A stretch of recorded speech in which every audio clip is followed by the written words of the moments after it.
on the 3 monitors? Oh, okay. Yo, we are here. We are back and we are ready to go. Welcome to the finals. Not just the lower bracket finals, the finals here for the Unified Grand Prix. It is a best of 5 between No Org that we saw take their 3-0 victory yesterday over Zeus Gaming and Solafide, who earned themselves a ticket straight here after their victory in the previous round. My name is Captain Flowers. I am again joined by LS. And we are starting this one off. We got to hear the desk's predictions, but we're a desk ourselves. And I'm just a talk fast man, so I don't have a smart opinion. Instead, we're going to default to the smartest man here. We're going to Mr. LS for his prediction. What do you got, buddy?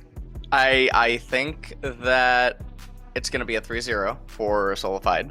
All right. As per usual, we're going to go for 3-0 here. Okay.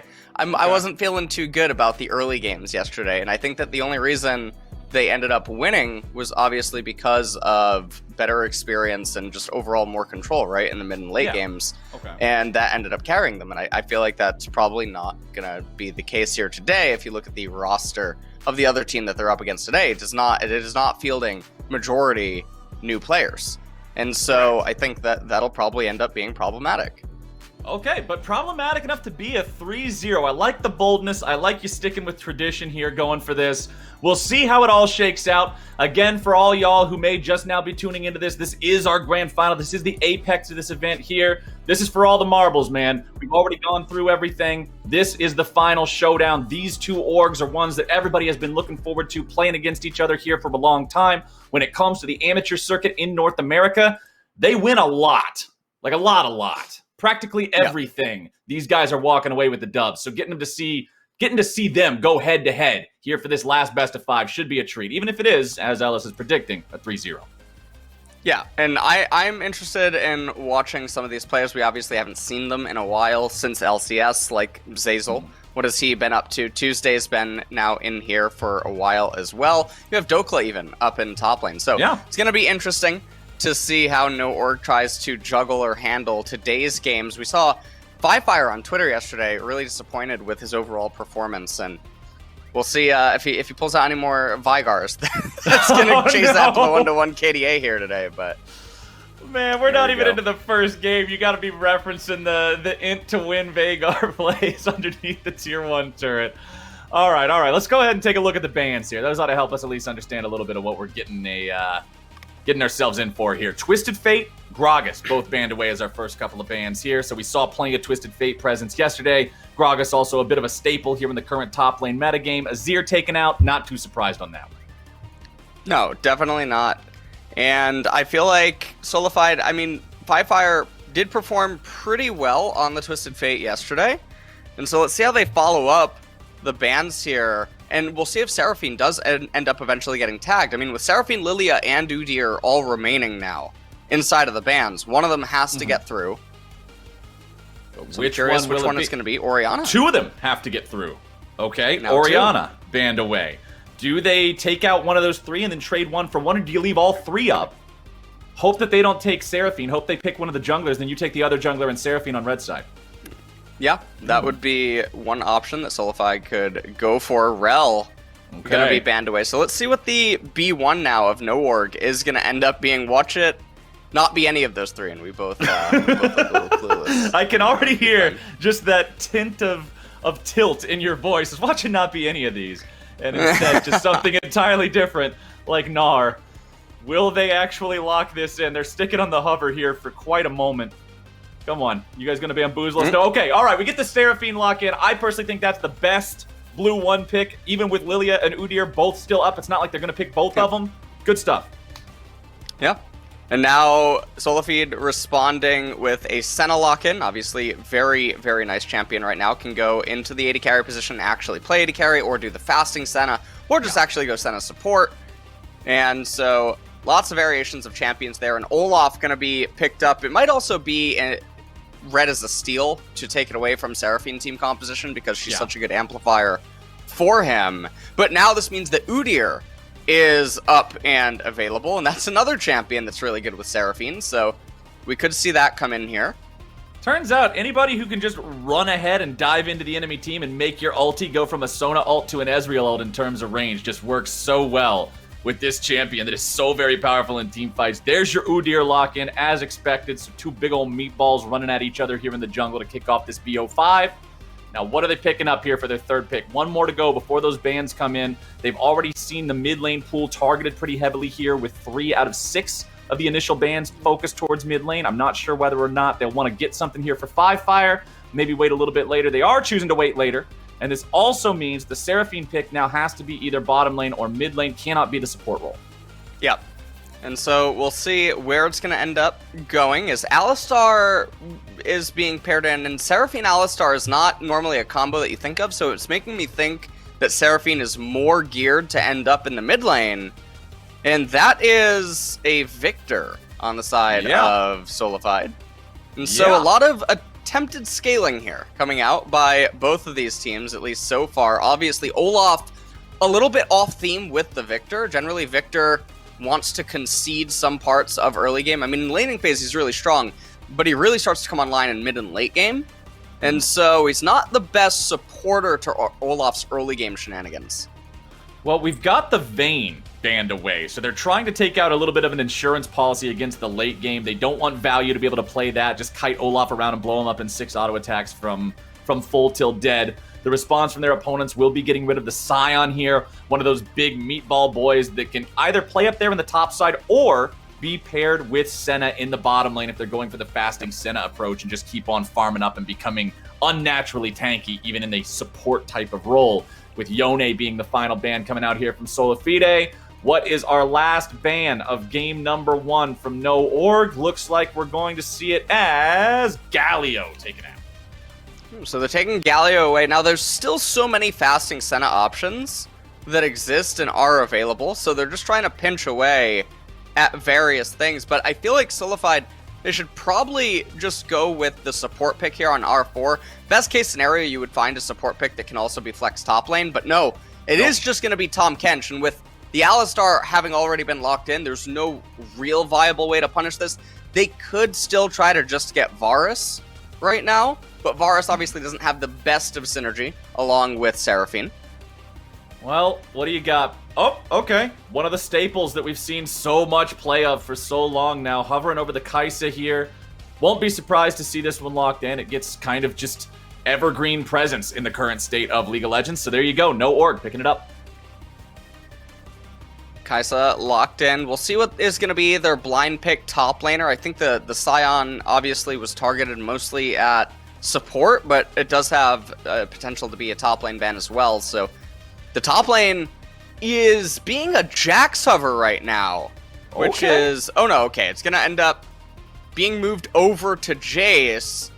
And when you see something like this, one of the things that Seraphine is really prone to when she doesn't have like a true protect going on with hyper carries and whatnot, is that obviously Malphite is able to reach her really reliably, right? Malphite has a lot of power as well against the Jace in a vacuum, and so this is looking like it's a pretty good Malphite spot pretty much all around, and I'm curious if he's going to end up taking it, or if he's going to try to engage with Jace in a knife fight. Well, Ornn is on the same theme. Yeah, similar to Malphite. Similar to Malphite, big ol' AoE ulti for the hard CC, long range, start off the fights, do well. So now it's time for my usual question. I always got to throw this one out there after we get to see all 10 champions locked in. Who won the draft, and how big of a dub? I honestly, I feel like this one is pretty close across the board, because they're all trying to do different things in different lanes, and so there is Seraphine in the team composition, but there's only a few champions that she actually enjoys being around with the way that she fights or the way that she tries to conduct herself in the later stages of the game.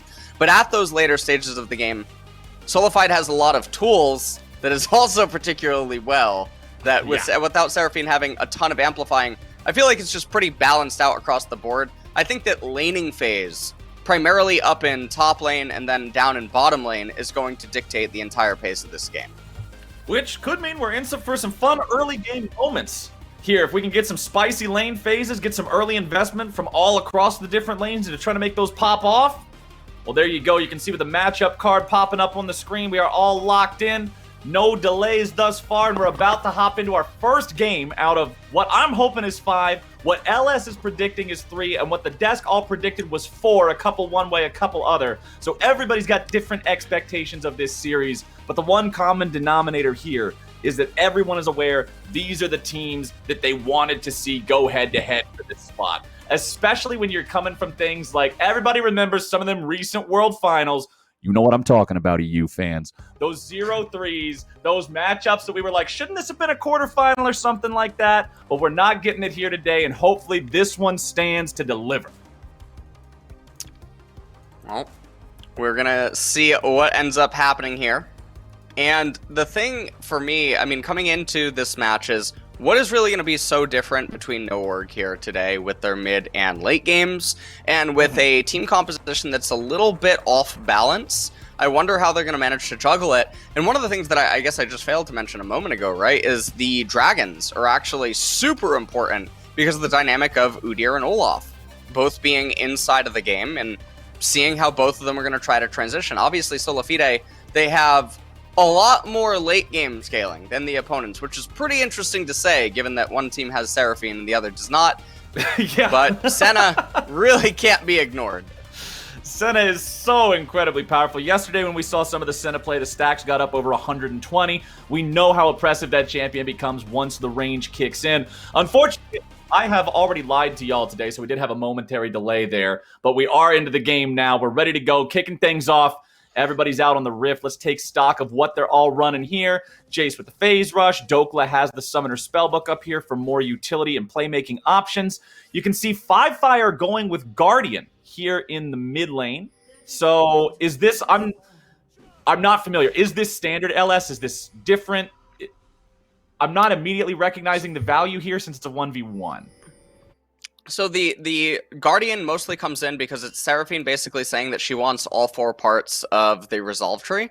Typically, Okay. she has several different runes. She has Phase Rush, she has Comet, she has Airy, if you're losing the calculator, and then she also has Guardian and Spellbook. And so Guardian is the rune that she takes, even in mid lane, when she's saying that she wants access to all 4 of the Resolve, or all 3, and then obviously Guardian is pretty good as well.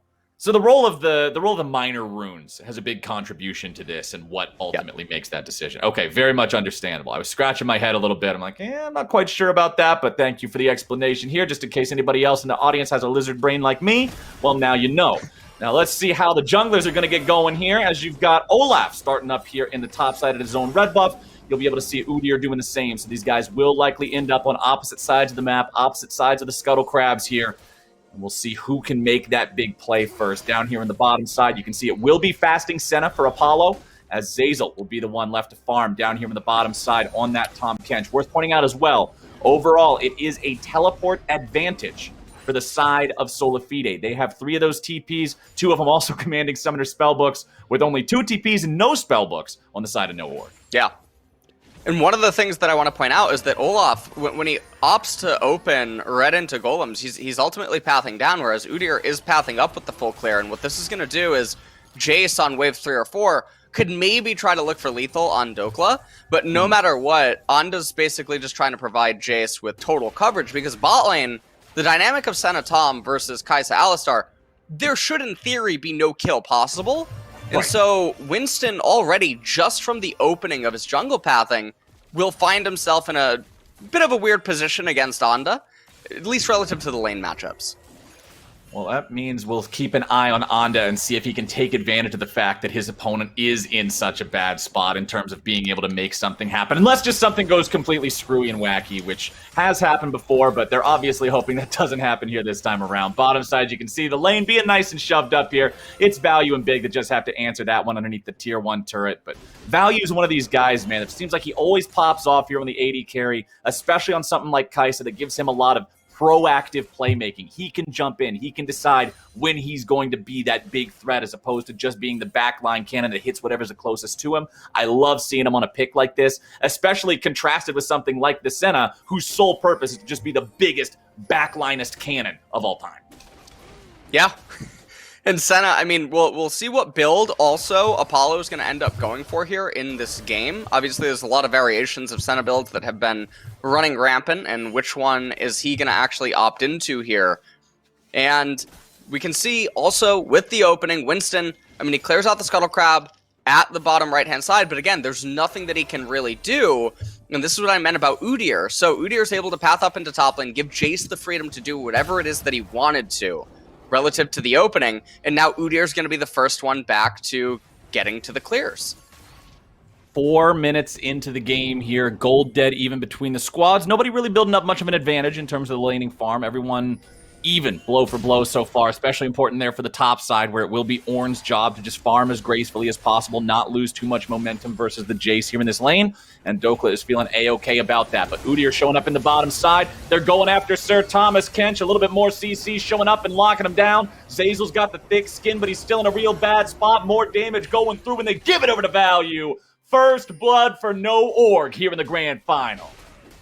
And that was a super interesting pathing coming out by Onda. He takes a path that he knows is basically unlikely to have any ward. He knows that the opponents have the right-hand side Scuttle Crab, and so it ultimately ends up granting Fault Vision. Oh, okay. Oh, but the 2v2 in the bottom lane does not stop. Zazel, again, the target here. Uses the thick skin to block the proc on the plasma. Both supports down to about half HP. And now we're going to see the other jungler come down here to see if he can make a mark. Recognizes immediately that his opponents are backing away, so Winston will not get a chance for revenge down there. And Winston ends up, I mean, as he's going for this, he circumvents being able to just go to his Wolves and his Gromp. And Firefire with the priority and the crash in mid lane, going to be able to move over, see that the Cloud Dragon is being attacked right now. Both top laners have TP. Okay. Oh, man, this was about to turn crazy. Onda's here in the front line. Zazel going to be tanking up at the very start, likely to die here before anybody else with the stun following through now onto the enemy top laner. Ornn in a really bad position. Dope was going to be fried. Winston's about to die. Flashing over the wall for the chase here, and Viper's picking up the money. It is a 3-0 game, 4-0 game for No Org. Yeah, and No Org now are just so far ahead. It's very bizarre to me that Solafide are opting into these early skirmishes when the entire point of all of their champions is to actually try to scale. And so it strikes me as really bizarre that Winston elected to start up the Cloud Dragon when both his Wolves and the Gromp are up and available, and his bot lane just came off a really weird trade, and the wave is pushing out against them. So now they're going to return to a bad lane state. We see what happens down here in the fight. Jace just first to get down there and offer a lot more value to the contribution of this team fight than anything that Solafide could possibly counter back with. All right, Tuesday, 0-0-0 here on the Victor, but now in a bad... Okay, that was a little wacky. Big flashes over the wall. He's right on top of him, but the pulverize is a little bit delayed, and Tuesday flashes away. So No Org, again, looking to be the ones making the proactive moves. And I'm liking this out of this squad, LS. These guys are warmed up. They're ready to go. They're coming off of their 3-0 victory against Zeus Gaming yesterday, and it feels like they're trying to just push that momentum hard here in game number 1. Yeah, they are finding a lot of kills and a lot of early gold in lanes that typically should not be getting it. Obviously, the Kai'Sa should not be this accelerated inside of a normal game, and this is going to cause a really big headache for Solafide in the later stages, where Kai'Sa's just accelerated at a point that they're not really ready to handle.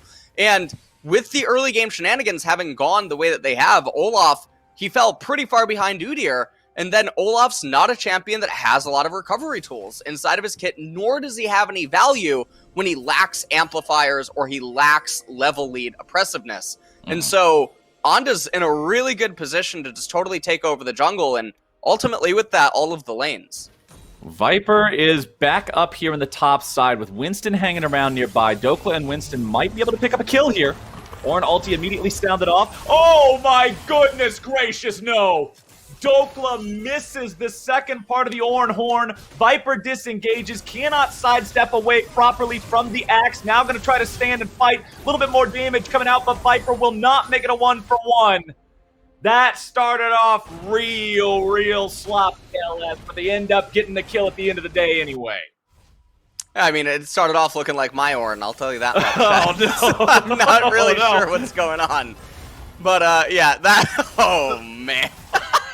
Well, you know, he ends up missing. It's the thought that counts, you know, that's what they always say. But Winston, obviously able to be there, lands the max range axe, tags him with the slow Viper, tries to stand his ground, but obviously just does not have enough damage to bring him down. And so, definitely not the cleanest, but they ended up getting the job done. We got a new abbreviation now. LS, aka lunges slowly, is known for his inability to do the Ornn headbutt on time and miss the second half of the initiation against opponents in the top lane. I got you, bro. We're building the lore. We're building the lore. Chat loves their pastas. Ornn needs a giant bee skin, by the way. The bee skins just came out. Or you want Ornn as a bee? Okay. A giant bee. What? King so bee. he just, when he summons the horn, it's just a big. Yeah, it's a giant hornet. Like, all right, dude. I don't even play Ornn except for in ARAMs. I would buy that just in the 1 out of 100 chance that I get him. That's great. Perfect. All right, back in the moment. We're a little bit sidetracked now. I got 1,500 gold lead for No Org. They got the first Drake of the game as well, because while their opponents were getting the kill in the top lane in the 2v1, Onda took the opportunity to secure the Drake for his squad in the bottom half of the map. They also have that Eye of the Herald ready to go here for Onda. We'll see where they decide to drop that one. There's no pressure to use it too soon. Remember, they will have the entirety of the timer to use that and still get plate money value out of it. Onda is in the enemy jungle right now, prowling around, seeing if there's anything to steal away. Back here in the mid lane, Fire's job is just sort of defend a little bit. They can see that Olaf is pathing towards the top side, and they may try to collapse here on the Udyr, but I don't really think Onda's too worried about this one right now. Ooh. Well, it looks like Dokla is going to be able to go there, spot out Onda. He knows that he just took the golems. And this is really peculiar pathing by Winston, because he just ended up skipping trying to do any sort of counter jungle attempts, and so now Udyr is going to go from point A to B to C to D, top to bottom, and this just lines up really perfect for him, whereas Olaf, he has nothing to do at this point in time. So, well, they're currently the same CS, they're not really. Udyr's about to be plus 16 on him. That's a real bad feeling there from Mr. Olaf, trying to stay ahead of the curve, trying to make sure that you're keeping that tempo high, but it's Udyr who's always showing up in the better spot here. Gold lead continues to grow slowly but surely here with about 2 minutes until we get to see the next Drake in the game. Checking the status of the mid laners. Both have decided to go for a tier build. You can see Fire is stacking that one up a little bit more quickly than his opponent, but not really anything too extreme here. Is a nice support Seraphine build here in the mid lane. You are not going to see a Leandry's build or something like that. We already have the Vandal Glass Mirror, so it's Moonstone Renewer completed now on Seraphine. I definitely think he heard our cries for help yesterday. He tweeted about Moonstone. He didn't end up building it, but we're getting it here to kick off the day. It's not a Moonstone Skarner like he was advertising in his posts beforehand. But, you know, one step at a time. We got the first half. We got the Moonstone. We'll wait for the Skarner a little bit later. Either way, it's big up here in the top side, looking to maybe make some sort of a move. Just walking around right now, placing down some vision. Just keeping tabs on Winston as much as possible. The more vision they have on Winston, the easier it'll be for Onda to continue having the better cycles, having the better tempo, and controlling the overall flow of the jungle. Now Winston will be dragging the chickens over in there, but Onda just walks up, casual slap and smite, and the boy's on his way out the door already. Yeah, and he's going to get the Scuttle Crab now on the left-hand side. And so right now, I mean, all that we're waiting for, really, is for that next dragon to end up coming, and that's going to be in a minute. And when you look at the items pretty much across the board, it's looking like Norg are just going to be so much better positioned at that dragon fight. I mean, Seraphine already has the Moonstone Renewer. Jace already has the Eclipse up there in top lane. And I'm not sure how Solafide should ever realistically be... Oh! Okay. Nicely done. At least Winston was able to get the red buff there. He didn't lose another smite fight to Onda. Onda still commanding a 1-level lead over his opponent, though. Still constantly threatening for all this. What a pain in the butt that is, to have Udyr at every single camp all the time. And he gets the perfect value drop here on the Rift Herald in the top lane to secure the first turret. Nicely done. Yeah, they end up getting the Jace really, really, really far ahead at this point in time.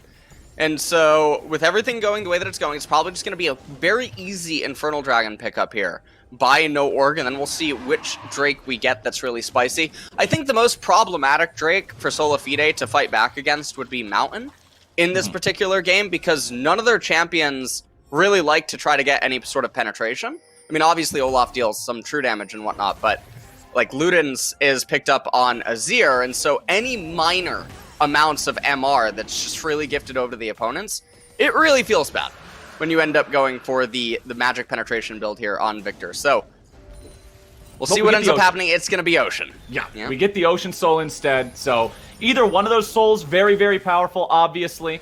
But it's up to Solafide to have to answer these now as the stack continues. 2 Drakes already in the pocket of No Org. 3,000 gold lead 14 minutes into the match. I'd say this early game went wonderfully for No Org.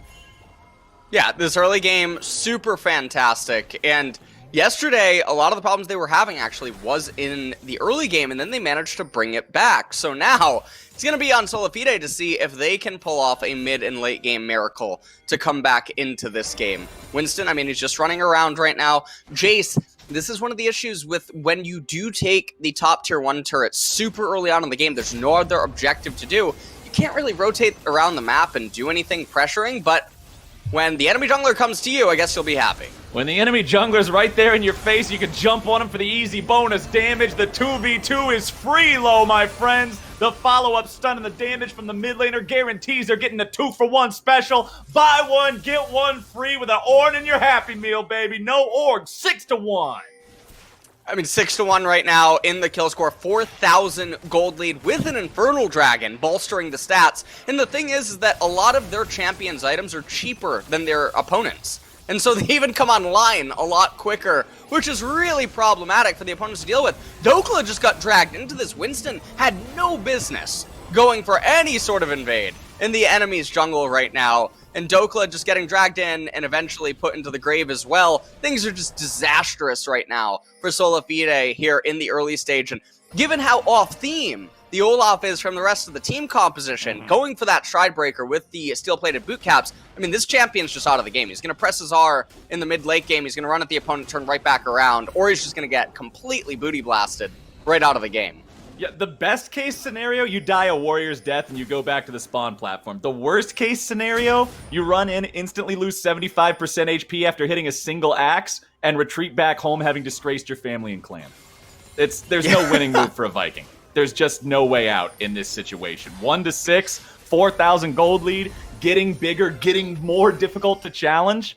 Oh, no, there's got to be some sort of a play here for Solafide to get back into the game. We're going to need to see some big wombo combos with Ornn ultis and Senna ultis and Victor ultis, because right now, No Org's lead is scary, scary stuff. Value gets away there, tries to get all the way out. You can see him trying to move in and make another play here with Zeyzal coming in with the Abyssal Voyage, but Big has the flash out and the Pulverize, able to keep his AD carry alive. Winston, 25% HP, running back out. They weren't able to get done what they needed there. They tried real hard. They got close, but close only counts in horseshoes and hand grenades. Red team now walking right back around Solafide, looking to see if maybe they can get in a good spot to defend here. Big running out of the Drake pit. You don't want to be there, buddy. Run away! Ornhorn going to be summoned up here. Rift Herald has also been brought to life here for the second time this game, with Dokla trying to run away. 5-Fire getting the last auto attack. The Summoner Spell, heal off the Summoner Spellbook, keeps Dokla safe. Still on the chase, going after Zeyzal here. A little bit more damage, takes down the tier 1 turret, and now Zeyzal might just be cut off. Has to go towards the wall and flash over it instead. No Org picking up their second turret of the game.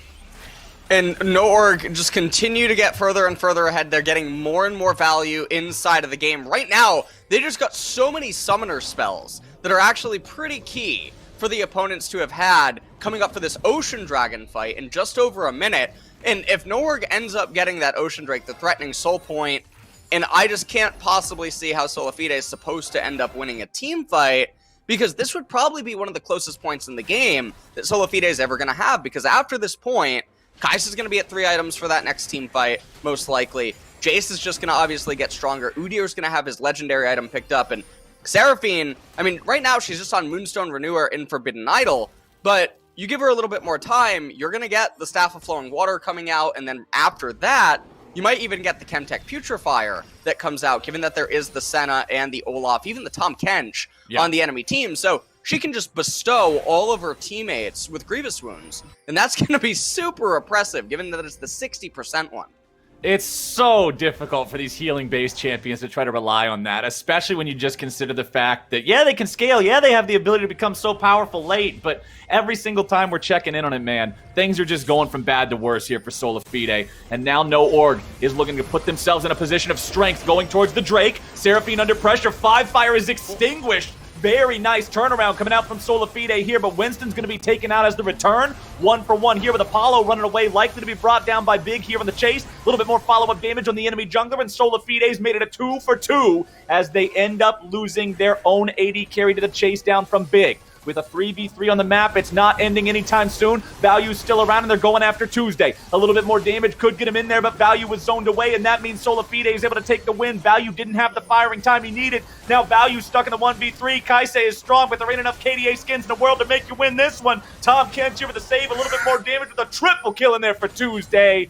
And Solafide, right when the game was looking doomed, right when they were looking boomed, they try to make a play on the side of No Org, and Solafide is there to turn it around. Here it is one more time. Yeah, so the Seraphine running into mid for no reason on an Olaf that has Ragnarok available, so you're not going to be able to lock him up. You're not that protected by anyone. And so Seraphine goes down. She's the core piece to the entire team composition. She's quite literally the queen in chess. And she falls super early on. Right here, Big tries to re-engage on Jace. There's no way that Jace can do lethal to Victor from that range when Kaisa doesn't have the killer instinct, because Gravity Field will lock you up mid-combo, so you're always going to be dying. So I'm not totally sure what the engaged thought process was there. That angle, way too difficult to enter into. Victor gets 3 kills, which also contributes to his passive as well. And we're going to come back to a pause just so I get to see your face. You're looking as confused as I am. Yeah, I was watching it. I was like, okay, you're Seraphine. You got range and heals and shields, and CC, she just walks up to Olaf. And just, that was a real big mistake coming out there from No Org. But is this not exactly what you were expecting? LS, saying that yesterday the big reason that No Org was able to take their wins is because of the fact that they were more experienced. They had better shot calling as a team. And now if they're up against another team that is able to do the same type of a thing, they can't just count on that anymore. They can't make these haphazard, wacky plays because their opponents know how to counteract it. Yeah, and I mean, well, did we just come back into live and Seraphine stole the Drake? I saw her prowling around in that red side jungle. Listen. Okay, no, I think it's a UI error. I think it's a UI error. Oh, it's another. I don't think she stole all it. right. I had a heart attack for a second. That would be I was gonna say, what if she even still like the high note over the wall does 200 damage or whatever? Oh man. Oh, that would be a true tragedy. That's the mental boom right there. If you fight back from a 4K deficit and win a huge team fight to save the soul point, and then you lose it to a Seraphine Q. That's a mental boomer right there. Yeah, that one would be absolutely catastrophic. But coming back into live, 3,000 gold lead right now for No Org. Seraphine does have the Staff of Flowing Water. And I know what some people are thinking. There's no mages on the side of No Org, right? But they have AP ratios, right? Kaisa has AP ratios. Jace has AP ratios. Udyr, AP. Alistar as well. We gotta fight. The fight is already breaking out with Solafide trying to lead the charge, but Dokla's eating a lot of damage here on the front line. Down to half HP, and when the Ornn is that squishy, it means they've got to fall back. They got to try to regroup here. The other side, No Org looking for the chance to maybe cut him off, see if there's anybody straggling around here. TP being used from Tuesday just to put him in a spot to defend the tier 2 turret mid, make sure they don't lose any big objectives off of that, but there's Value going in. That's what I'm talking about on Value, baby. This is not one of those players who wants to sit back on AD carry and make a Reddit thread whining about why his role is weak. This is the guy who presses R and jumps into the back line to assassinate the enemy mid laner. That's what I'm talking about. Well done, Value. No Org carry. Yeah, he manages to get a snipe onto the Victor, and it's going to end up putting out the flames that were just starting to possibly build up with the tension. We got 3 minutes until that Ocean Dragon is going to be coming up next, and that's going to be another really crucial stand for Solafide. The question is what does the fight actually end up looking like when they don't bring Seraphine down really early? Let's take a look at how this transpires. So Jace lands the Shock Blast, obviously, onto Victor, sets up perfectly. Value gets in there. The Chaos Storm trying to take away, but obviously Kaisa's movement speed a little bit quicker than the Chaos Storm. Udyr not able to get there. Viper about to die. Viper stuck around down here to take down the tier 1 turret in the bottom lane. He tries to keep on getting out of there to the skies for a little bit of extra distance. Everyone on the enemy team is collapsing. This is a 5-man collapse on Viper. The dude just got absolutely flatlined in the enemy jungle. Yes, he does get the tier 1 turret, but unfortunately pays for it with his life. Now, the silver lining there, the Drake isn't alive for another 2 minutes, so he will be back in time to fight for the objectives. Yeah. And, I mean, the kill went on to the Tom Kent, so I'm just waiting to see the items right now, because maybe it's actually not that bad that the Tom ends up getting that. I don't know if he has his mythic already completed or not. If he doesn't, then, okay, well, he does. You know, I mean, you win some, you lose some. But, yeah, unlucky. Obviously, a little unlucky there, yeah. A little unlucky. We're just going to continue to push out the lanes.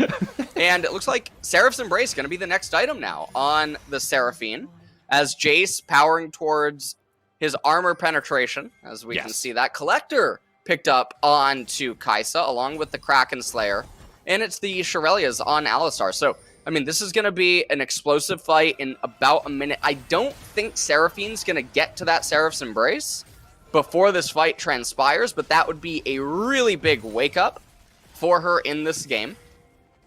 Well, let's see across the board, though. Victor currently having 2.5 items here. Well, I guess we'll count the boot as a full item. I mean, you can't evolve it into anything else. But he is strong. 3, 1, and 2 here for Tuesday. Very, very powerful if he's able to land some of these AoEs, especially in a choke point. But right now the call is, hey, with Dragon coming up, they're probably focused on that into the map, trying to set up some vision, being at war for that. Let's just try to sneak the Baron. We've got a Kaisa. Let's go for it. And so far, No Org has it down to half HP. Winston will throw a control ward over the wall. He is aware now. This could be a coin flip Baron at 24 minutes to decide the fate of the game. Yeah. They're backing away. They don't want to go for it. It's really scary to try to go for this. I mean, Dragon's up in 20 seconds. If you just lost the Baron, lost the Dragon, No Org would get kicked right out of the game. Okay, No Org, they make the call. Hey, it's not worth flipping a coin when you have a nice, comfortable lead to already play from. They'll head on back. They wanted to try to attempt it. Their opponents were there in time. Discretion is the better part of valor. Now, let's see if they want to go all the way in for a fight here. They want to try to start up the Drake first. Onda is posturing pretty aggressively, man. Keeping the stance dances going, keeping the passive stacks ready to go. Big coming around from behind. Dokless sounds off the Oran Horn. They hit on the value, but nobody's even in the neighborhood, man. They're not in the same state to follow up on that one.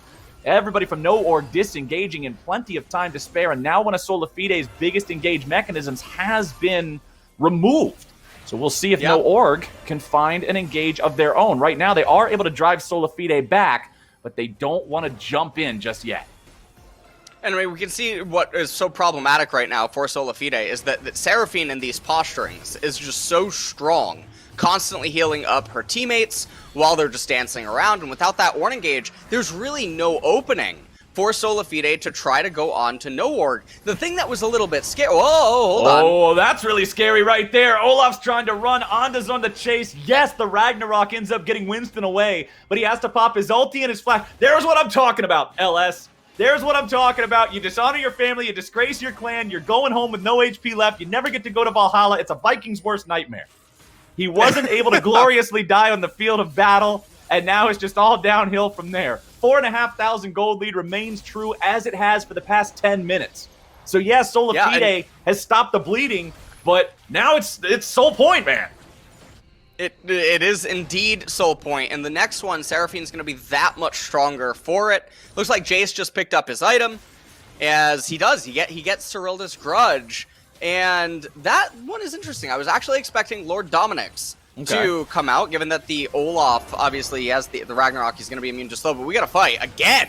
Winston saved by Zazel. Remember, the Ragnarok is not ready to go here just yet. Seraphine ulti, they tried to use it. It didn't quite have the range. I think that's the first time I've ever said that sentence, non-ironically, about Seraphine's ultimate. But it didn't quite reach the target here this time around, and that means that Solafide is wiping the sweat off their foreheads here a little bit. You lose your jungler randomly 27 minutes into the game. It's a very threatening Baron for your opponents to try to take, but now they're going right back in yet again. Viper eating some damage here in the front line with the Oran Horn summoned up. Does find it back under 2 targets now, but Big's going to be the one tanking up here in the front lines yet again. Dokla with the flash away, able to stay alive. Solafide still looking to fight back. Plenty of more damage finding its way onto Viper. Chaos Storm chasing No Org away. away. They must wait until that fades, and as soon as it's gone, they mount the counterattack. Big with the flash headbutt pulverize, looking for a little bit more damage, but they got to be mindful of how much they're also going to be taking with Tuesday off to the right here with the big AoE.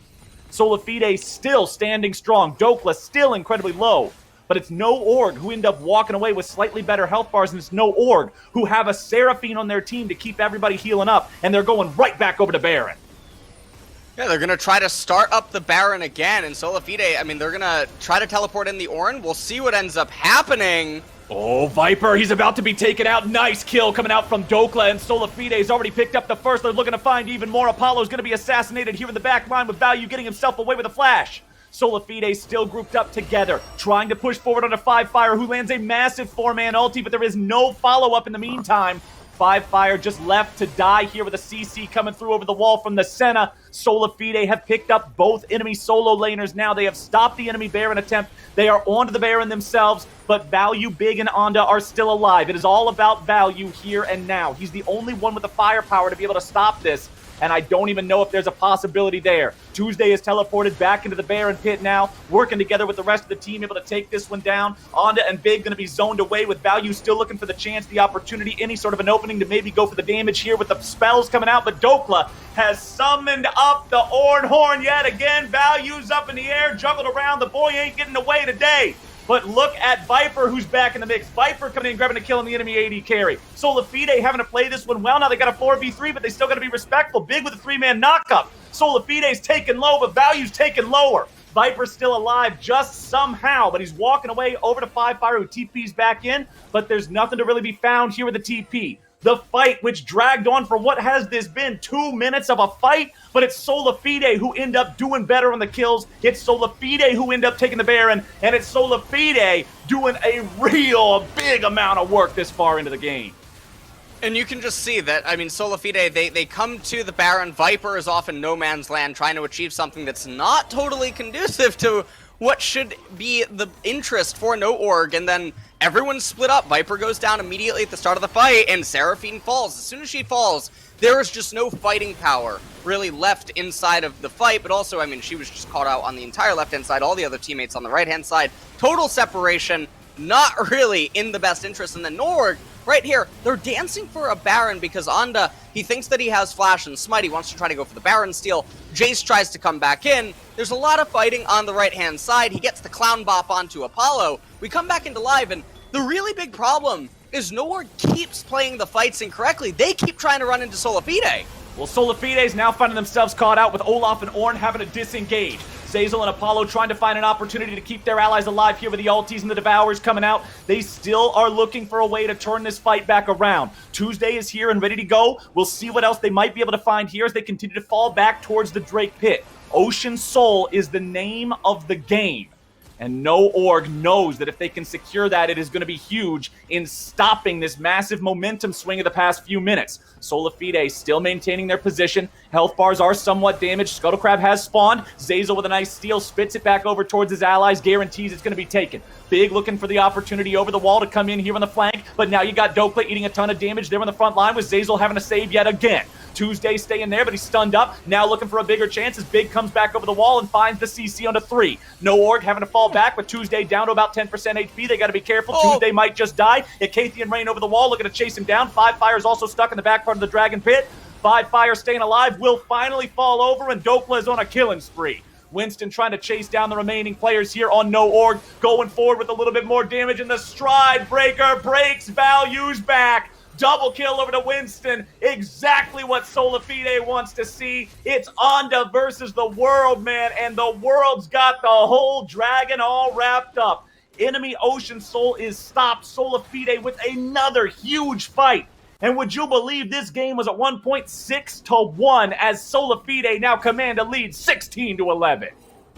Yeah, and Solafide now, I mean, with this win yet again, they guarantee another 5 minutes inside of the game. The Victor and the Senna, they get to keep going further and further into the scaling.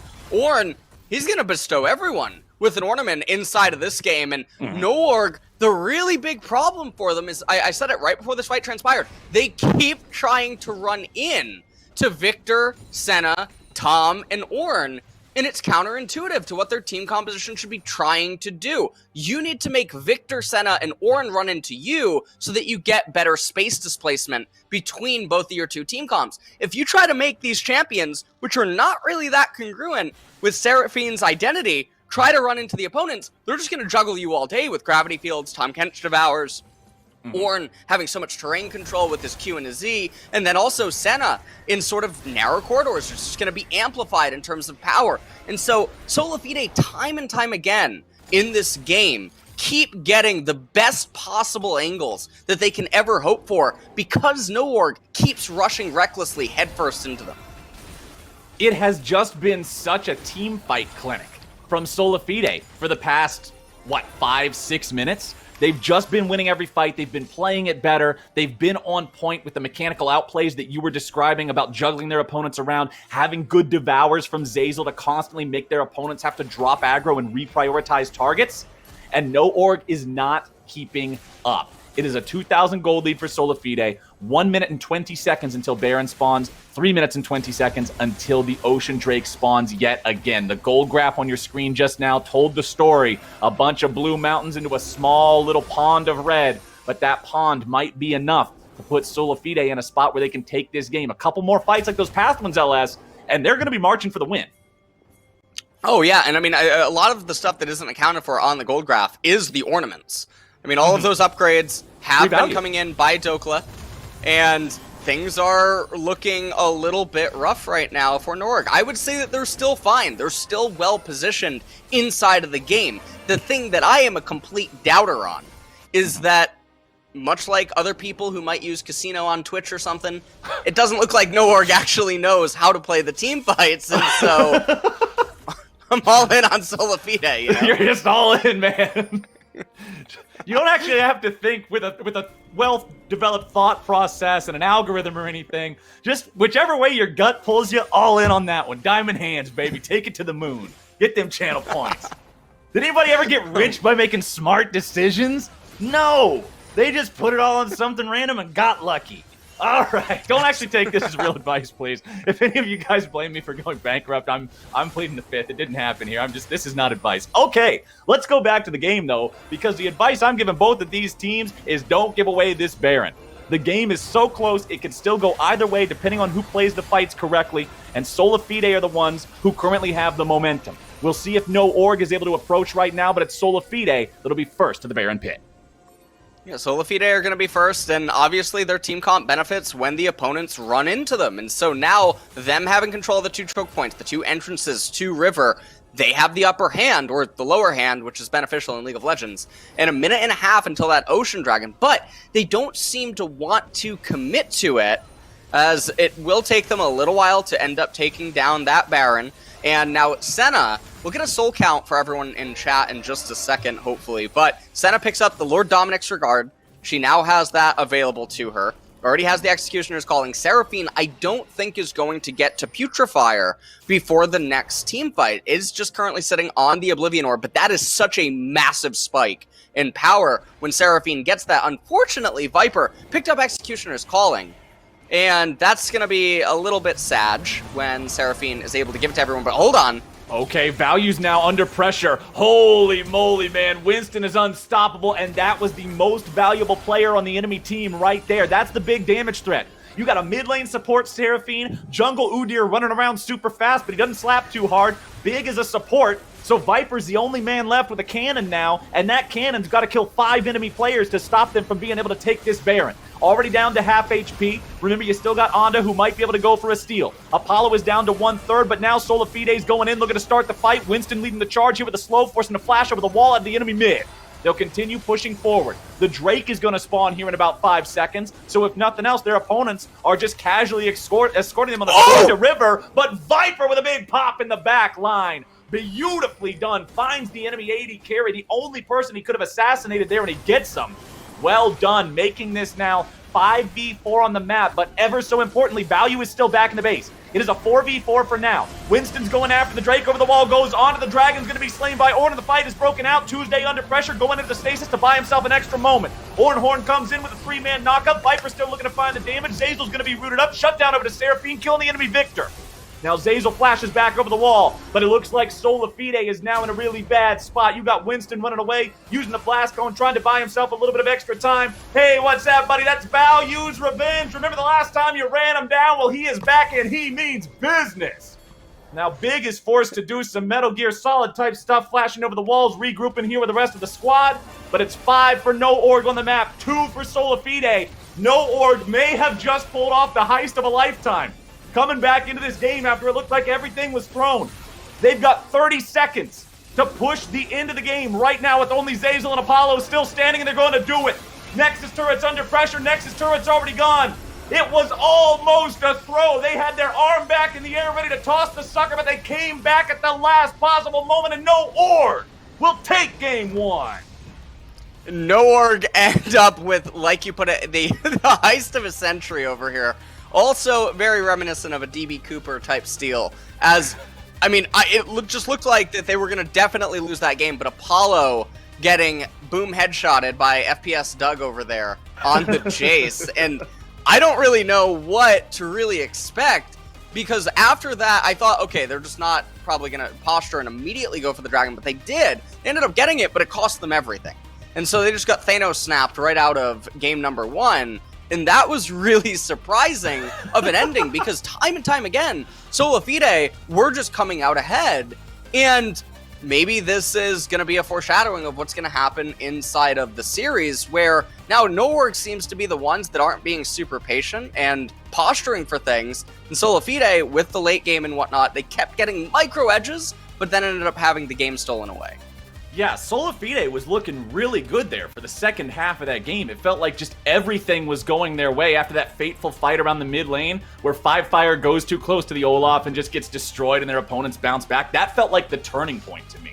And everything after that was just Solafide wins. Whether small or large, it was always Solafide coming out on top until that very, very final moment where it just all went to hell in a handbasket. No Org came back. They got the dub. But that's it for us for now. We're going to toss it back to the desk to further break down the game. Okay! That was wild. And it started actually pretty tame. The game was, Farm Fest, and then it just broke out. What the hell did we see here, Tim? Tim, what did you expect? Because you expected No Org to win. It ended up happening in a volatile way as well. You predicted that, at least. I'd say there were parts of this that went perfectly to the No Org script and parts of it that didn't, right? Like the early game was not completely topside focused like normal. There was a little mix up there. We can talk a little more about that. But the overall script of the game, you get a big early lead, you earn yourself the right to throw multiple times in order in the mid game and bring it back to even. And then you just get that one last big play to bring it back and win. That's classic No Org. Let's get into chronological order here, though, Zyrene. Let's kick it off with the draft first, because it was really smart. And honestly, I didn't expect the Seraphine priority, because the priority's been a lot out of whack, at least in the tournament. So, coming into it, what did you like from the draft? Which composition did you favor? So I actually favored the Solafide one a little bit more, just because the safety of Tom Kench and the fact that Victor and Orin in team fights can just absolutely devastate. But when you look at No Org's composition, the fact that they had a Seraphine that could just hold the mid lane, that priority, I wasn't so much surprised at the priority. I was surprised at the lack of a ban towards it, just because it seems to be a really toxic pattern where it's kind of like a mid laner that just gets so much money and is able to heal up her entire team. It was a little disgusting in the mid game, but then Viper was the one who really carried it. We talk about NA Jace, but that is not NA Jace, man. That was insane. Viper Jace. He was playing out of his mind there. That's one of those games where you get to the mid game and you go, Jace is going to be useless. It's no, actually, Viper's going to carry with it. He's able to snipe the backline. He's able to snipe him again at the very end of the game, and it was always relevant. And I thought that was something that is kind of, I think, rare to see with a lot of Jace players nowadays. Mm-hmm. It was exceptional. So let's just get straight into the game. Tim, why don't we just kick it off at the 5-minute mark, where, No Org was picking up an advantage already in this game, and it goes straight into the dragon. What did you take away from this? Yeah, so not long before this, there had been a bot lane gank that got Value the first blood, and then in this fight, he gets so far ahead in it. There's just a kind of a big, slugfest fight. Viper goes in, Value gets some cleanup. He ends up 2-0-2 after this fight and is really far ahead.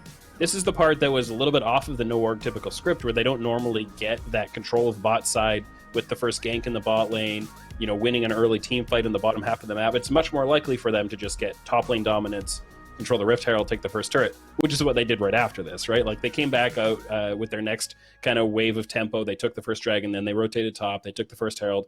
They got, lots of topside jungle pressure, which I think is also something worth mentioning, is multiple roams. Because I think of that bot lane win, that couple of bot lane wins that they got, Big was able to unlock from bot lane, roam to the top side of the map. Firefire was getting a lot of lane control. He was leaning to the bot side, which led to those plays we just talked about. He started leaning to the top side, working with Big and Anda to harass Winston in his jungle, and that really led to a lot of snowball.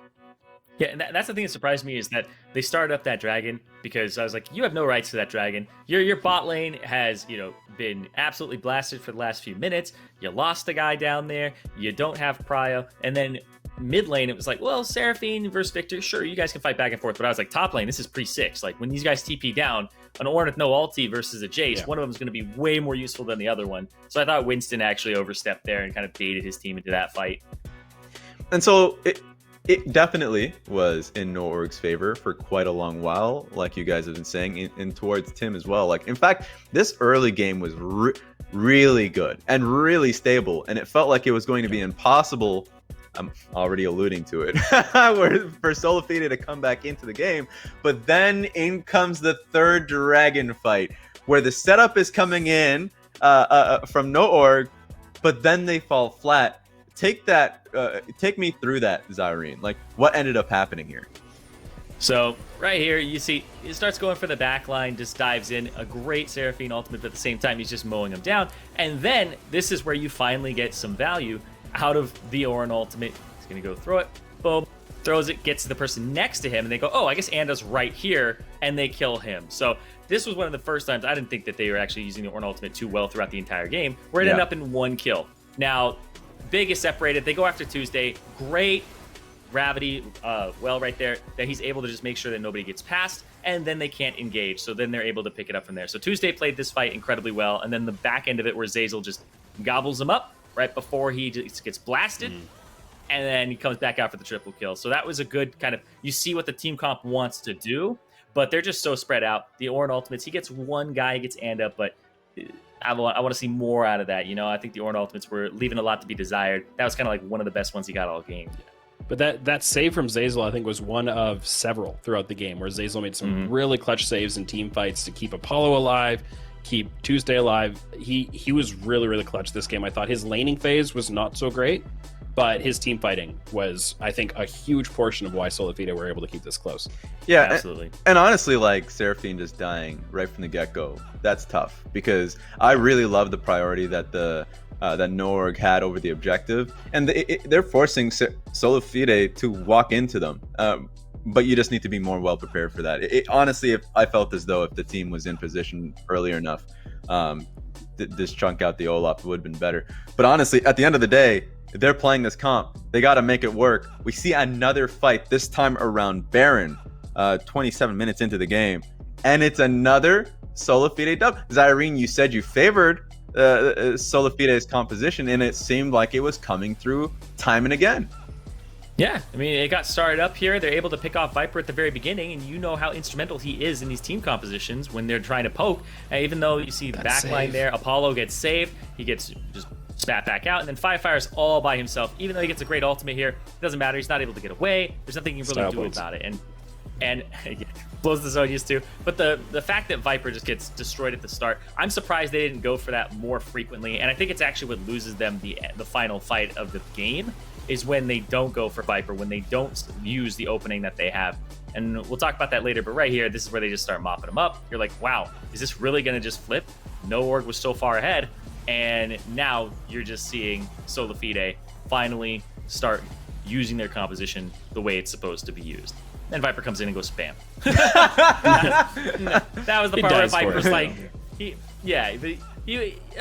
can kind of see Viper was like, well, I died real fast. I got to get a kill back. Got to make it worthwhile. Yeah. But yeah, it's the classic 5 fire, dude. You can TP back and get a kill. Get a kill afterwards. Get him next time. We're getting it definitely turned into a hectic game, back and forth. And so, Tim, on this one, you definitely expected it to be a hectic game. I thought it was going to be a lot more standard, as we saw at least in the first like 5 minutes, 7 minutes, several minutes of the game. With this one, because we're going to get into the last fight at some point, but like for you, what did you expect? Did you expect, because you know Zyrene liked the composition from Solif, from nowhere, pretty sure. Did you did you agree with that? Like Solafide? Yeah, Solafide's composition. Did you like the Solafide comp overall? Did you think that Solafide should be winning these team fights? Yeah, no, I think they had good tools for like receiving an engage and punishing it, and when they got Noorg to come into them and baited them into it, it worked really well. But you know, finally things got a little messy. We've got this replay of the last team fight, and this is where Value had just gotten discovered in the mid lane and picked off by Winston, kind of catching him out, running him down. So Noorg were coming into this disadvantaged, and so I think, you know, Noorg were able to back up on this and draw them into what was still a 4v5 from Noorg. And as we play this out a little bit, they got position on the dragon, and then Viper sneaks around here. Oh and my just blows God. up Apollo. He had already landed a big combo on Apollo at the Baron pit, so he had him down to half health at that point. Healed up a little bit, and then just one more just pops him. And from there on, it just turns into, you know, outskilling the rest of it. This was still kind of close because now it's 4v4. But look at how split they are. again. Yeah. It means it's so hard to get a good Ornn ultimate here. And I actually think a big moment gets passed where Dokla Ornn ulti's here, and he sends off to the right instead of towards the Jace. Because I think you send that towards the Jace, you get the kill. Yeah. Right? And Viper's the big damage dealer there. I think he went for Seraphine to try and like shut her down, but she's not the big damage dealer in these fights. Yeah, and Viper was able to play the range there when Tuesday tried to land. I think it was Tuesday trying to land some CC onto it. Viper just flashes back, switches to his range, keeps getting his damage out. Oh man, he was the clutch performer of this game, no question. Absolutely. Yeah. And honestly, it just goes to show how anything can change on a dime. Just off of what seemed like Solafide was going to take this game with teamfight after teamfight. And even, I know the replay didn't necessarily show it, like what you had mentioned, Tim, the fact that they had gotten the pick, was on Baron. I felt as though if they would finish up Baron or at least just try to rush it down, it might turn into a smite fight. But you got a 5v4, it worked out. But you're right, I mean, at the end of the day, it's Noorg that played it out slowly, calmly, called the bluff, pulled them in towards the dragon, and that was just beautiful. Heroic play from Viper at the end of this one. I'm going to go to Zyrene, because before we go into game 2, what do you expect to see out of Solafide to come back into this series?